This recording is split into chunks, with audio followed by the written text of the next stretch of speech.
бинои филиали муассисаи таълимии калонсолони тоҷикистон дар ноҳияи Рашт бо мақсади омода намудани кадрҳои соҳиби ихтисос аз ҳисоби вазорати меҳнат, муҳоҷират ва шуғли аҳолӣ бунёд шуда, дар ин макони касбу ҳунаромӯзӣ барои касбомӯзон тамоми шароитҳои зарурӣ муҳайё мебошад.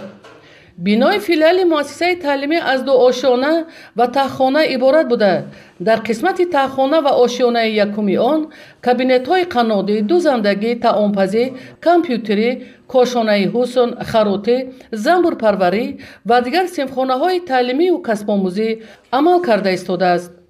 дар ин макони касбу ҳунар шумораи бештари касбомӯзонро асосан ҷавононе ташкил медиҳанд, ки ягон шуғли расмӣ надошта, аз ҳисоби курсҳои барномавӣ, худмаблағгузор ва шаҳодатномакунии малакаи касбӣ соҳиби касбҳои талаботи бозори меҳнат шуда истоданд. филиали маркази калонсолони тоҷикистон дар ноҳияи Рашт аз рӯи 14 ихтисос шаҳрвандонро ба касбомӯзӣ фаро гирифта шудааст. дар маҷмӯъ аз рӯи ин 14 ихтисос 334 нафар шаҳрвандон соҳиби касб шуданд. аз рӯи ҳисоботи масъулини филиали маркази касбомӯзӣ дар ноҳияи Рашт то ҳамин давра курсҳои кӯтоҳмуддатро бо ихтисоси компютерӣ, дузандагӣ, қаннодӣ, кафшергарӣ ва занбурпарварӣ тибқи курсҳои барномавӣ 21 гурӯҳ бо шумораи 300 нафар хатм карданд.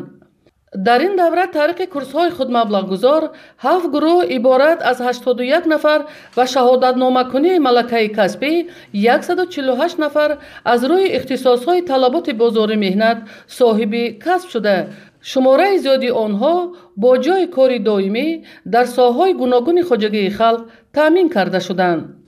шумораи касбомӯзон ҳамасола вобаста ба талаботи барномаҳои пешбинишуда афзуда истодааст, то онҳо дар ин макони ҳунаромӯзӣ таҳсил карда соҳиби касбу ҳунарҳои замонавӣ шаванд, зеро барои хоҳишмандон тамоми шароитҳои зарурӣ муҳайё мебошад.